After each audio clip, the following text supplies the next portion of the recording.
All right, let's just jump right in. So on one hand, you have Aikido, which is famously known as the way of harmonious spirit. But then, on the other hand, you've got this style called Yoshinkan, and it's famous for its grueling, incredibly physically demanding training.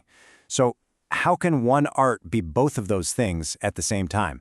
Well, that's the paradox we're going to unpack today. Okay, so let's start with the official philosophy, right? This comes straight from Aikido's founder Morihei Ueshiba, and it paints this picture of a really spiritual path. It's all about finding inner peace, learning to blend with conflict instead of just smashing into it with force. It's really about mastering yourself. And then you get this. That's from Thambu, an 8th Dan Shihan and one of the highest-ranking Yoshinkan masters on the planet. I mean, that quote just throws that whole idea of a gentle spiritual art right out the window, doesn't it? It points to a culture of just intense, relentless physical punishment. So here we are with our central question. How can these two things possibly coexist? Is it just a flat-out contradiction? Or maybe, just maybe, is there some kind of deeper connection between all that brutal training and the actual path to harmony? Let's figure it out. You know, to really get to the bottom of this, we're going to be leaning on the experience of two guys who have lived this paradox for decades, Robert Mustard and Joe Thambu. These are two of the world's highest-ranking non-Japanese masters. They both spent years training in Japan, and now they're basically leading the art on a global scale. So their insights are going to be our guide through all this. All right, Section 1, Harmony's hard style. So to really get this paradox, we've got to go back to the beginning. We need to ask a pretty basic question. Where did this hard style of harmony even come from in the first place?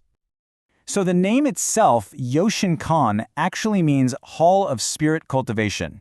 Kind of ironic, right? It was founded by a guy named Gozo Shiota after World War II. Now here's the crucial part. Shiota was a top student of Aikido's founder, Ueshiba, before the war. And what's so interesting about that is that the pre-war version of the art was way more direct, way more forceful. It was combat-oriented. And Shiota, well, he made it his mission to preserve that original, harder-edged essence.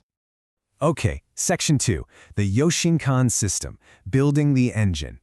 Now, holding on to that combat focus wasn't just about remembering a bunch of techniques. No, this is where Gozo Shiota's real genius comes into play. He built a system, a powerful, repeatable engine, designed to forge martial artists. See, what Shiota did was create a totally structured, systematic method for teaching the core principles of Aikido. The whole goal was to make high-level skills something anyone could achieve, not just something that was reserved for the naturally gifted few. It was about creating a clear blueprint for excellence. And this right here, this is the engine. These 6 basic movements, the Kihon Dosa, are the absolute bedrock of Yoshinkan. They're the foundation for pretty much all 150 of the core techniques. Every single student drills these relentlessly, over and over and over, to build a body that's strong, flexible, and powerful. A body that just moves correctly without you even having to think about it. And what's the result of all that? Well, this quote from Joe Thambu says it all. He makes this incredible point that, yeah, other styles can produce amazing instructors if they get naturally talented people. But the Yoshinkan system, it can take an average person and turn them into a genuinely good instructor. That's a massive testament to the power of the method itself. Section 3, the paradox of perfection, escaping the engine. Okay, so we have this amazing system, but there's a fascinating twist. What happens when a system that's designed to create perfection actually works a little too well? Well, it turns out that the engine's greatest strength might just be its biggest trap. And this really gets to the heart of it. Can a perfect system become a trap? I mean, think about it. What happens when the path is so clear, so perfectly laid out, that nobody ever even thinks about stepping off of it? And this isn't some outside criticism. This is coming from the inside. Joe Thambu himself points out the system's downfall. People get stuck in it. He talks about how there's no playtime. You know, that time for just messing around, for experimenting, for the kind of creativity and spontaneity that ultimately leads to real mastery. The path just gets narrower and narrower until you're stuck. So here it is, the paradox laid out plain and simple. On one side, you have the promise of structure and consistency, of quality control, of a clear path to getting good. But on the other side, you have the trap. That same structure becomes rigidity and dogma. That quality control ends up stifling creativity, and that clear path becomes a narrow one that people can't see beyond. Section 4. Forging a martial spirit. Does it work? All right, so if the system can be a trap, that begs a pretty big question, right?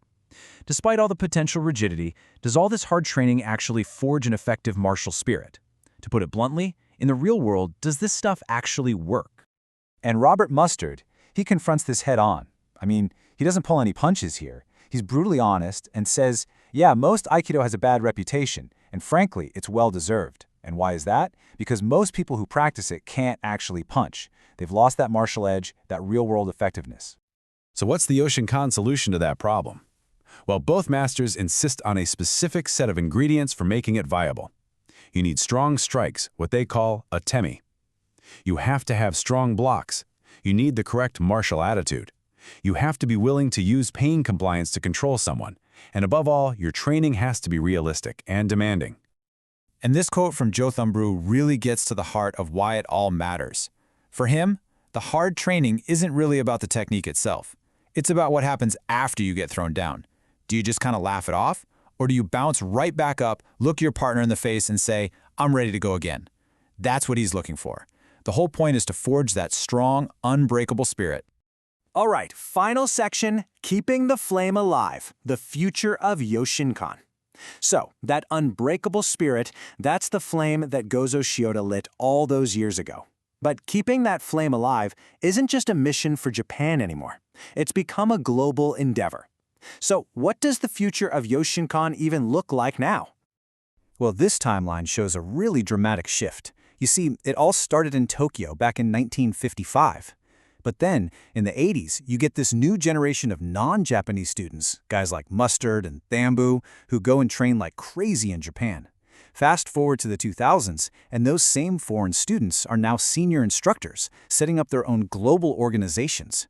And that's where we are today, a global fellowship of masters, all collaborating to preserve the art's true spirit, using that motto, keep the flame alive. And what this chart really illustrates is that the center of gravity for Yoshinkan Aikido has fundamentally shifted. It's moved. The highest levels of skill, of expertise, of leadership, they aren't just found in Japan anymore.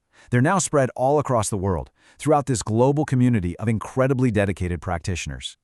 Which really brings us to our final, lingering question. We've seen how this hard style is actually a system designed to forge a person's spirit. But as the art's center of gravity shifts away from its homeland and its new guardians are spread all across the world, how do they keep that soul, that flame alive? How do they pass it on to the next generation without it getting watered down or lost along the way? That right there is the big challenge they're facing today.